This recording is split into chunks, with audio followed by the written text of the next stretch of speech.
Voilà, bonsoir à tous et à toutes. Très heureux de partager avec vous cette soirée sous les regards du Seigneur et par le biais des médias. Donc, nous sommes sur le site internet de notre église, ADDSP. Donc, nous voulons remercier nos deux frères qui sont là, Jean-Marie et Fabrice également, qui sont nos techniciens et qui nous permettent de mettre en place ce programme pour ce soir. En tout cas, nous croyons et nous prions que Dieu vous bénisse durant toute cette soirée par le programme qui vous sera proposé. J'aimerais saluer tous les chrétiens de Saint-Pierre, de Basse-Terre, de Terre-Sainte. J'aimerais également saluer tous les chrétiens des autres églises, des Assemblées de Dieu de l'île de la Réunion, et aussi tous ceux en dehors de notre île qui nous rejoignent sur notre site. Et je m'adresse également à des personnes qui, pour la première fois, prennent ce site en ligne et demandant à Dieu de vous bénir également et vous accorder toute la grâce dont vous avez besoin. Voilà un petit peu sommairement le programme de ce soir, très simple. Nous aurons un temps de prière avant d'ouvrir la Bible ensemble. Et juste après la prédication, nous allons permettre à chacun, tous ceux qui désirent avoir une relation suite à la prédication par rapport à ce qu'ils ont entendu, de pouvoir manifester leur foi et ainsi recevoir de Dieu les grâces qui sont consignées dans ce livre qu'est la Bible. Et ensuite, je laisserai quelques informations touchant le programme et les activités de l'Église. J'aimerais que nous puissions nous recueillir un moment. Vous allez pouvoir le faire avec moi, prier de tout votre cœur pour que Dieu nous bénisse ensemble à l'écoute de sa voix.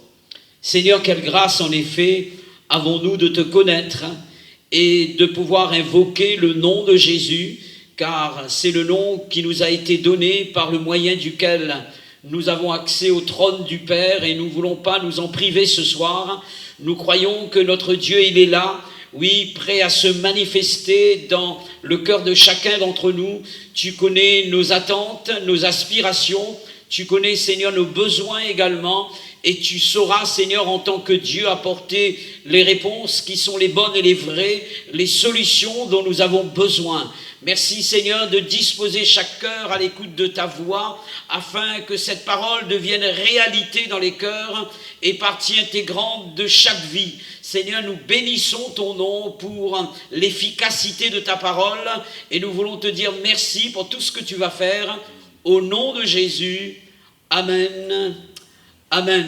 Je vous souhaite une bonne écoute, que Dieu vous bénisse. Ouvrons la Bible ensemble dans la première épître de Jean au chapitre 5 et nous lirons ces deux simples versets du verset 14 jusqu'au verset 15. Je répète la référence.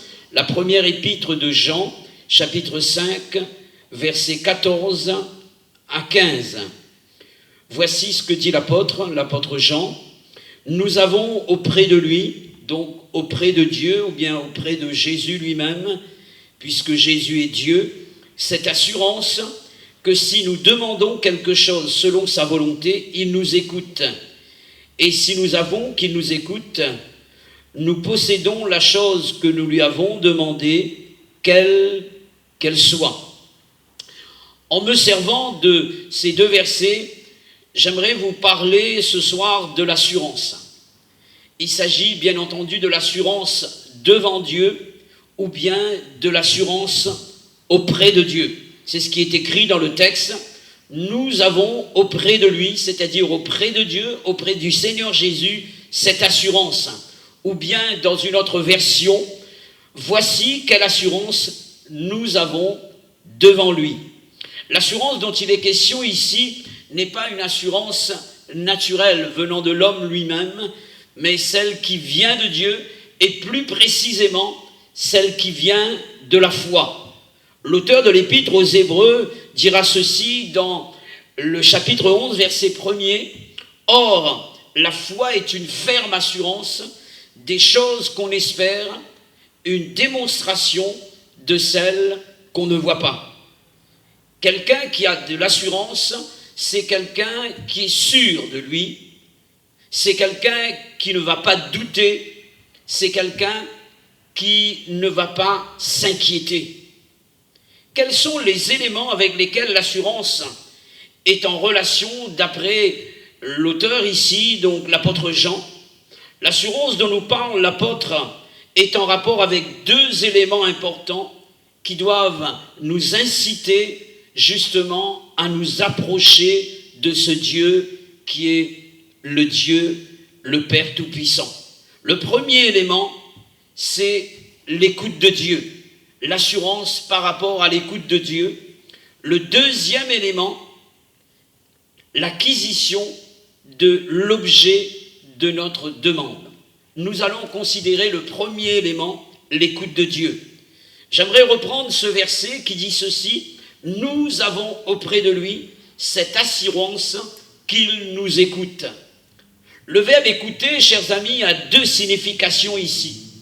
Il s'agit d'un Dieu qui prête l'oreille à ce que nous allons dire, dans le sens qu'il est attentionné, comme nous dit cette expression populaire, nos paroles ne tombent pas dans l'oreille d'un sourd. Dieu n'est pas sourd. Dieu entend. Nombreux sont des versets bibliques qui présentent notre Dieu comme un Dieu qui écoute. Je laisserai quelques versets justement. Par exemple, dans le psaume 34, verset 16, voici ce qui est dit: les yeux de l'Éternel sont sur les justes et ses oreilles sont attentives à leurs cris. Il est question ici d'un Dieu qui sait écouter.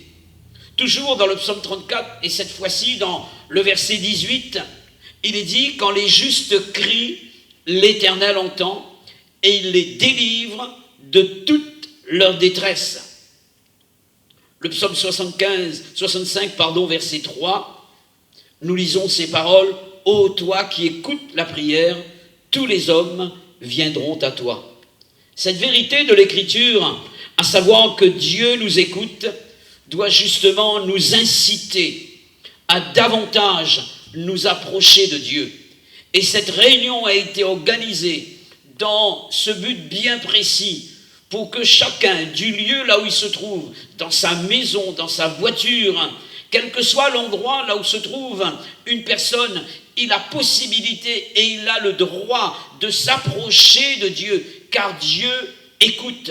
Dieu n'est pas une idole, Dieu n'est pas de la pierre, Dieu n'est pas du bois, Dieu n'est pas une invention quelconque, Dieu n'est pas du vent. Dieu est une personne réelle, bel et bien vivante. Et ce Dieu-là, parce qu'il est une personne, parce qu'il est vivant, ce Dieu-là entend, ce Dieu-là écoute. Alors vous avez raison ce soir de vous adresser à lui, de vous approcher de lui. Ayez confiance dans ce Dieu qui écoute. Et ce soir encore, il entend vos cris, il entend vos supplications.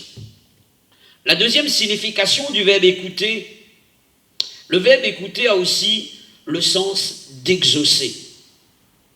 Dans une autre version de Bible, la version synodale, le verbe écouter est traduit par exaucer. Ce verbe me fait comprendre que Dieu ne reste pas en silence quand je m'adresse à lui. Non seulement qu'il écoute, mais il répond. Il vous est certainement déjà arrivé de vous adresser à quelqu'un et de ne recevoir aucune réponse de la personne en question. Souvent, dans le domaine de la correspondance, il y a des courriers qui ne reçoivent pas de réponse de la part du destinataire. Pour nous, ce n'est pas le cas, car Dieu répond. Dieu accorde une faveur à notre demande. Et Dieu, non seulement il écoute, mais il intervient, il répond. Je pense que pour chacun d'entre nous, il n'y a aucun doute, et je m'adresse aux chrétiens à ce sujet, nous savons que Dieu répond, Dieu agit également. Quelles sont les conditions permettant à Dieu de nous écouter ou bien de nous répondre? J'ai relevé d'après le texte 2 conditions. Premièrement, si nous demandons, nous avons auprès de lui cette assurance que si nous demandons quelque chose, il nous écoute. Pour que Dieu puisse nous écouter, frères et sœurs et chers amis, et aussi pour qu'il puisse nous exaucer, il faut que nous prions. La prière est un besoin vital pour l'être humain. Dieu est un Dieu de dialogue. Dieu est une personne de relation. Et ça a été comme cela depuis le commencement. Lors de la création dans le jardin d'Éden, nous voyons un dialogue qui s'installe entre l'homme et son créateur. Dieu parle à Adam, Dieu parle à Ève, et en retour, il y a également une parole venant de la part de l'homme et qui monte jusqu'à Dieu. Ça a toujours été ainsi. Dieu veut instaurer la relation avec nous, le dialogue, si nous demandons. Et il est important que nous puissions comprendre que Dieu nous écoute, et pour qu'il nous écoute, nous devons parler à Dieu. Et quoi de plus normal que quelqu'un nous écoute lorsque il y a une parole qui sort de notre cœur et de notre bouche, pour que Dieu, et je le répète, c'est une vérité fondamentale, c'est une condition permettant à Dieu de nous écouter, de nous exaucer, nous devons prier. C'est avec raison que Jésus pouvait dire dans Luc chapitre 11, verset 9, et dans d'autres évangiles également, demandez et l'on vous donnera. Car quiconque demande, reçoit. Ne demandez pas et vous ne recevrez pas. C'est ce que cela veut également dire. Ou bien ne priez pas, vous n'aurez rien de la part de Dieu. Et je crois que c'est justement c'est ce que l'apôtre Jacques a pu dire également dans son épître, chapitre 4, verset 2. Il dira ceci, vous ne possédez pas. Et quelle en est la raison? Parce que justement, vous ne demandez pas. La prière est l'une des conditions pour être écoutée et exaucée de Dieu. Je peux ajouter ceci au sujet de la prière.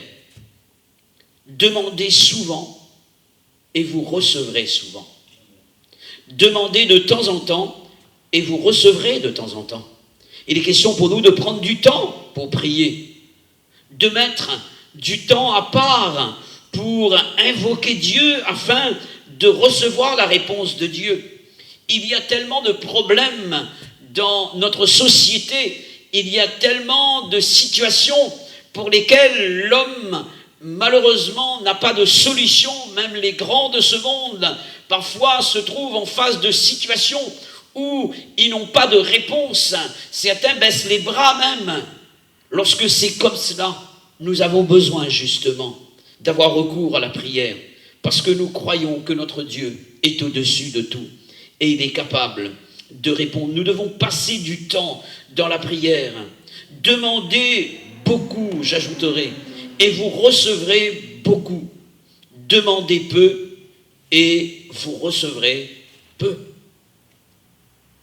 Nous allons considérer la deuxième condition permettant à Dieu de nous écouter et de nous exaucer. Je rappelle la première condition. Il est dit, si nous demandons quelque chose, alors Dieu nous écoute, si nous prions. La deuxième condition est celle-ci, si nous demandons, mais selon sa volonté. Ce détail est important, chers amis et frères et sœurs. Nous pouvons demander à Dieu beaucoup de choses. Mais la question qui doit nous venir à l'esprit, à la pensée, est-ce que ce que nous demandons est dans le plan de Dieu, dans sa volonté? Car il est important de savoir que Dieu veille sur sa parole, ou bien Dieu veille sur sa volonté afin de l'exécuter, afin de l'accomplir. Si nous demandons quelque chose selon sa volonté, alors Dieu nous écoute. D'où l'importance pour nous de connaître la volonté de Dieu, n'est-ce pas? Alors comment connaître la volonté de Dieu? J'aimerais laisser quelques réponses à cette question. Premièrement, par sa parole. Ce livre que nous avons en main et dans lequel nous puisons nos messages, nos prédications, n'est pas un livre ordinaire. Ce n'est pas un livre parmi tant d'autres. Ce n'est pas une histoire sur Dieu. Mais c'est Dieu qui révèle sa volonté à l'humanité tout entière et à tous ceux qui veulent entendre. Donc, connaître la volonté de Dieu, c'est connaître sa parole. Et pour la connaître, il faut l'ouvrir, justement. Beaucoup ont fait de ce livre un livre de chance, un livre de magie même. Et certains pensent le fait d'avoir une Bible ouverte dans la maison, alors la maison elle est bénie. Et certains se vantent justement d'avoir la Bible et de penser malheureusement à tort que les membres de leur famille sont bénis à cause de la Bible qui est ouverte dans la maison. Non. La Bible, nous devons la lire. Et c'est ce que les auteurs de la Bible nous recommandent justement. Celui qui lit la parole de Dieu, il est heureux. La Bible, nous devons la méditer dans le sens que nous devons y prêter attention et permettre que cette parole que nous avons lue remonte et soit repassée sans cesse dans notre cœur. Il est parlé de l'ange qui va s'adresser à Marie dans l'évangile de Luc, parlant justement de la naissance de Jésus. Et lorsque Marie a entendu ces paroles, il est dit ceci textuellement, qu'elle va repasser cette parole dans son cœur. On peut dire qu'elle a médité la parole. Il n'est pas question d'une méditation où l'on va faire du vide en soi, ou bien ce genre de méditation transcendantale où l'on est là dans une position spéciale pour pouvoir rêver. Non, il n'est pas question de cela, il est question de laisser la parole de Dieu imprégner notre cœur, de la repasser dans notre cœur. Cette parole, nous devons l'étudier pour la connaître. Et je vous conseille de le faire, de passer du temps dans l'étude de la parole de Dieu. Cette parole, nous devons l'écouter également. Et si nous prêchons la parole de Dieu, c'est de permettre, malgré que les conditions semblent pour nous défavorables en ce moment, mais nous voulons profiter au maximum justement pour prêcher la parole de Dieu, car nous croyons que c'est la volonté de Dieu à votre égard. Je pense que chaque personne, chaque chrétien doit être assidu à la parole de Dieu. Nous ne devons pas la lire de temps en temps, mais tous les jours, puisqu'il est dit « Heureux l'homme qui médite la parole de Dieu tous les jours ». Et souvent, il est question du matin, du soir, et aussi donc 3 fois par jour, nous devons, le temps que Dieu nous donne la possibilité, nous devons prendre le temps pour nous occuper de la parole de Dieu. Comment connaître la volonté de Dieu? C'est aussi par le Saint-Esprit, parce que le Saint-Esprit est Dieu. Il y a des choses qui ne sont pas d'une manière précise consignées dans ce livre. Le choix d'un emploi, par exemple. Le choix de son compagnon, de son épouse. Le choix d'une orientation scolaire. Ce n'est pas écrit noir sur blanc. Quelle est la personne avec laquelle tu dois te marier, par exemple? Mais je pense que il y a des éléments dans la parole nous permettant de savoir quels sont les critères nous permettant de nous associer à une personne dans le cadre du mariage. Mais en ce qui concerne la personne elle-même, je pense que là, nous avons besoin de la présence du Saint-Esprit. Il y a des situations où nous avons besoin d'avoir cette sensibilité par rapport à une vie remplie du Saint-Esprit et cette voix intérieure qui est là et qui nous parle pour nous dire ce que nous devons faire et ce que nous ne devons pas faire. Il est question de cette voix qui est là au niveau de notre esprit que seuls nous-mêmes entendons. Et je peux parler des dons spirituels. Dieu se sert également des dons spirituels, des personnes remplies de l'Esprit de Dieu et parlant sous l'inspiration de la grâce, de la volonté de Dieu. Et souvent, Dieu a parlé à ses enfants par les dons spirituels. Voilà pourquoi il est important que l'Église se réunisse. C'est important que nous puissions nous retrouver ensemble pour pouvoir bénéficier de ces dons spirituels qui sont manifestés lorsque nous avons des réunions communes avec nos frères et sœurs. Comment connaître la volonté de Dieu? Je peux parler des circonstances ou des événements qui se produisent autour de nous et qui sont également contrôlés par Dieu. Je peux penser à des portes qui s'ouvrent ou qui se ferment même devant nous. Dieu peut ouvrir des portes pour nous dire « Telle est ma volonté pour toi, j'ouvre le chemin devant toi ». Ou bien il peut fermer des portes pour nous empêcher d'accomplir quelque chose qui vient de notre propre chef. Je peux parler des opportunités que Dieu place devant nous. On peut parler de la providence de Dieu qui est définie de cette manière, action par laquelle Dieu conduit les événements et les créatures vers la fin qu'il leur a insignée. Certains l'appellent un concours de circonstances. Moi, j'appelle ça la providence de Dieu. Dieu contrôle toute situation. Et puis, il y a cette recherche de la volonté de Dieu par le moyen de la prière, puisqu'on parle de la prière. Jésus l'a fait dans le jardin de Gethsémani. À un moment donné, il a prié en 3 fois pour que la coupe s'éloigne de lui. Mais toutefois, dira-t-il, non pas ma volonté, mais ta volonté. Je vois que dans la prière, Jésus recherche quelle est la volonté de Dieu à son égard. Par la prière, le chrétien n'impose pas sa propre volonté à Dieu, mais il exprime son adhésion totale à la volonté de Dieu et son désir de voir cette volonté s'accomplir. Je termine, je rappelle le premier élément avec lequel l'assurance est en relation d'après le texte. Nous avons parlé justement de le premier élément. Nous avons auprès de lui cette assurance que si nous demandons. Il est question de la demande. Maintenant, j'aimerais considérer l'acquisition de l'objet de notre demande. Nous avons près de lui cette assurance que si nous demandons quelque chose selon sa volonté, il nous écoute. Et si nous savons qu'il nous écoute, ou bien si nous avons l'assurance qu'il nous écoute, alors nous avons aussi l'assurance que nous possédons la chose que nous lui avons demandée, quelle qu'elle soit. Posséder la chose, c'est l'acquérir. C'est en faire déjà notre propriété.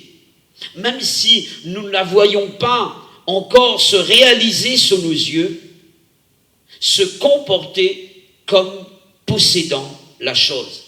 C'est ce que l'auteur est en train de dire ici.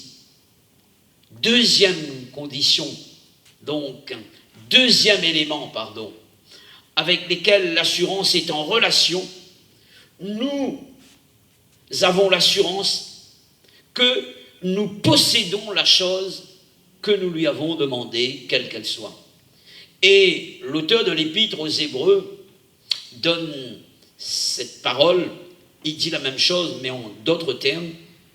Chapitre 11, verset 1er, deuxième partie du verset 1er, il dira la foi est aussi une démonstration des choses qu'on ne voit pas.